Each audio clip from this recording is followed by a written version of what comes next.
Hello everyone, this is Dragon, and welcome back to another episode of Fire Emblem Heroes. So we have Hell now as our new Mythic hero for Dark Season, and of course that means we gotta take on Hell's Mythic Hero battle. And so just before we get into our first clear, haha, foreshadowing, we just take a look at these units here and their builds, and you're like, I wonder what would happen if we did something funny. I'll let you think about what that actually means as we go through our first clear, but yep, we're having some strange sets this time around. This time we're running Nino of Close Counter Desperation with Swift Sparrow. As you'll see, we need Swift Sparrow for the extra speed, and the attack does come in handy for instances that will show up throughout the run. Here we're running Glimmer on Tiki, which is kind of odd, but it's for a specific one-round KO that we'll see shortly. And running Speed Tactic for front-loaded damage for Nino, because we need more front-loaded damage and speed, so we're running Spur Attack Speed as well, and the usual defense tactic on Brave Veronica. So here we go, into Abyssal. So, unironically, the sword dragon here at the start is kind of a troll, because I was trying to use a brazen seal on Nino, but the problem with that is with triple tactics like this, she is 1 damage short of 1 round KOing the sword dragon. But since we're running Swift Sparrow here, we're able to pick up the 1 round KO, which is great for us. I did try to get a clear where we abuse the fact that we don't kill the guy.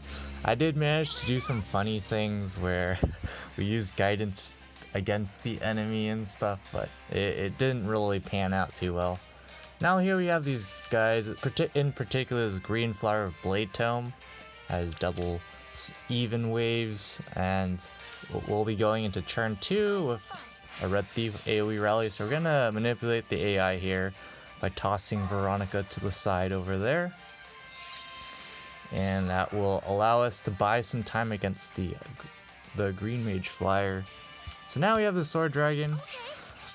One of the cool things in this map is like when you murder one of the units, the corresponding reinforcement is the same like unit type and stuff, but with different skills.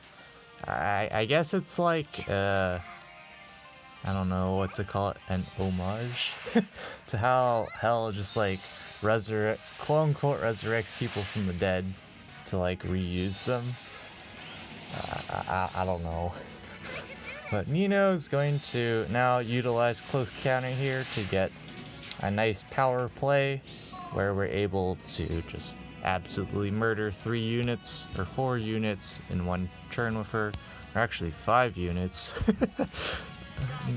It's basically the way to clear Abyssal efficiently, but here's where Glimmer on Tiki comes in handy, because unfortunately, because we need that front-loaded damage on Nino to take up the Sword Dragon, Tiki can't run like an attack Bond Seal or something to get enough attack to 1-round KO this Axe Knight naturally. So we gotta use Glimmer for the extra damage output, but it's not too big of a deal. And now we're just gonna leave Veronica in place, nothing too special here. And yep, Nino's just gonna do Nino things. Trolling as usual.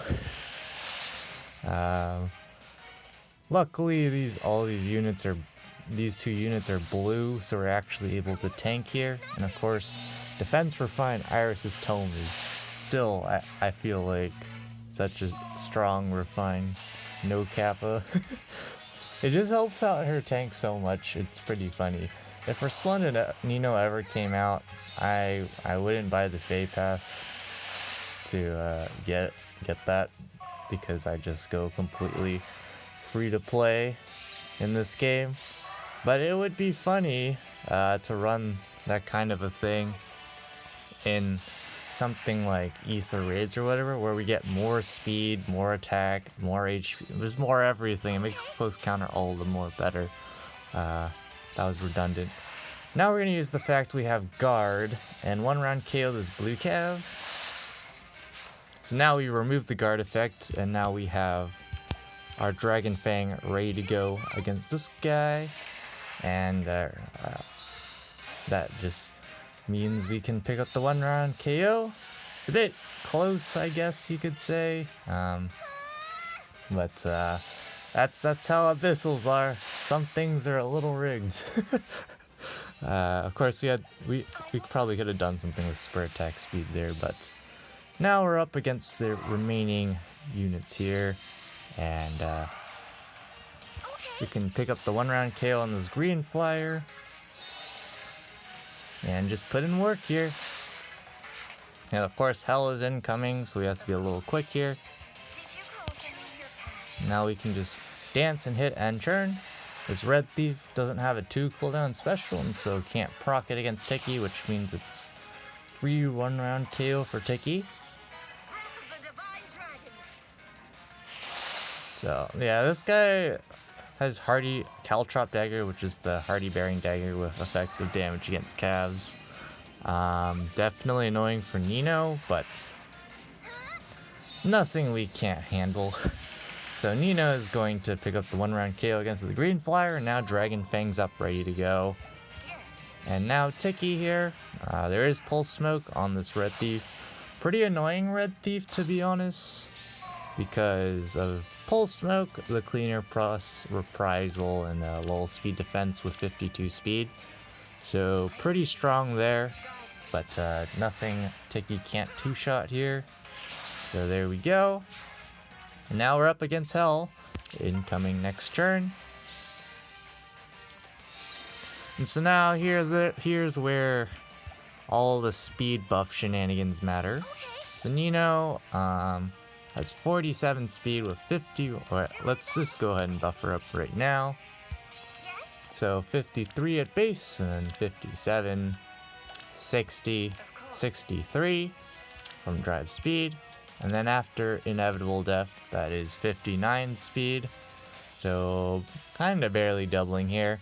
But that's all we need because Hell's Reaper does not work against Nino. So see you later. Unfortunately, I can't do something super extravagant like one-shotting Hell through guard bearing. I mean, technically I probably could if I did something stupid with like Astra and super high attack Nino, but like the damage calcs, it's a bit much.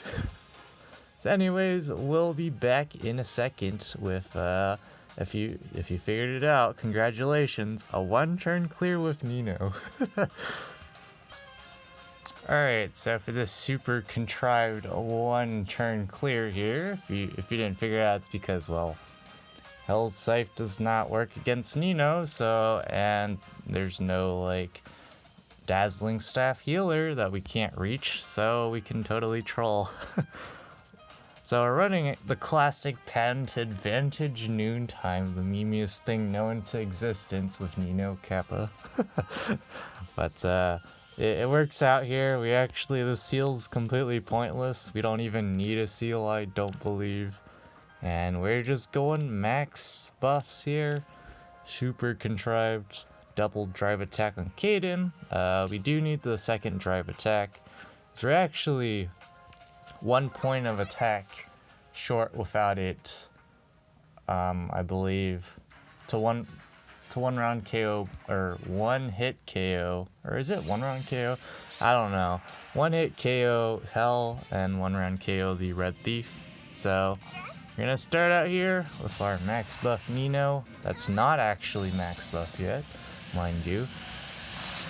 He has the Sword Dragon because Peony comes with Res 4, so we can use Legendary Azura here and turn that to +7 to all stats. So now Nino, it's a whopping +35 attack, so she currently has 90 attack. And to add to things, we're going to buff Kaden here, plop him here, and he gives Nino +12 attack with Peony. It's another +3, so that's +15. Total 105 attack, I believe, which is kind of monstrous, not gonna lie. And we're just gonna attack into the blue Manakete here. And so here's where Noontime comes into play because, well, like all issues with Vantage. It's like if you don't kill, it's kind of awkward against units with 1 cooldown specials because you kind of proc their special for them. So here we're gonna proc Noontime, barely 1 round KO this Red Thief, and now we're outside of Vantage range. So now we can just 1 round KO Hell. Could technically go for the 1-shot, but I mean, there's plenty of ways to do that. I just wanted to troll like this with Noontime. I could just run a different special and then the Brazen Seal would actually come into play to 1-shot Hell. I guess we can just do that for the video for a 3rd clear because why not? It's not like 1 turn clears take that long. So, yep. And here we go with Nino back at full HP. 2 cooldown special. It's like nothing happened.